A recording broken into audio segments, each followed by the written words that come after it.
Быйыл Татарстанда диспансерлаштыру барышында 300-дән артык яман шиш авыруын ачыклаганнар.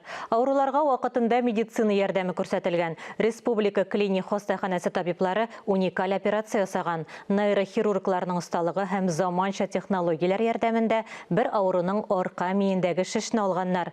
Тулырак киләсе репортажда. 30 яшка кадәр Нинаның сәламәтлеге белән проблемалары булмаган, дөресрәге аңа шулай тоелган. Арка турысындагы чатнап авыртуга да игътибар итмәгән, аяклары йөри алмас хәлгә килгән.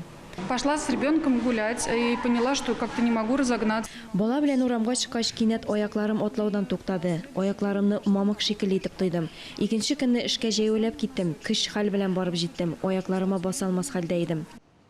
Компьютер томографиясе, аннары магнит резонанс томографиясе, невролог һәм нейрохирург караулары. Арка мие шише диагнозын куеп, ашыгыч операция ясарга килешәләр. Шишнең 7 сантиметрлы булуы аның тумыштан килгәненә ишарәли. Операция 6 сәгать дәвам итә. Икенче көнне үк Нина аякка баса. Ә бер атнадан соң хастаханәдән чыгаралар. Если бы операцию не делали, Әгәр операция ясамасалар, паралич сугу куркынычы булган, үземне яхшы хис итәм. Тик операция һәр вакыт уңышлы булмаска мөмкин. Авыру соңарса, гомерлек инвалид булып калу куркынычы бар. Это коварная опухоль спинного. Арка һәм баш мие шишләре бик куркынычлы. Авыру билгеләре шиш зурайгач кына үзләрен сиздерә, башлангыч этапта беленми. Шуңа күрә диспансерлаштыруны һәр кемгә дә үз вакытында узара киңәш итәбез.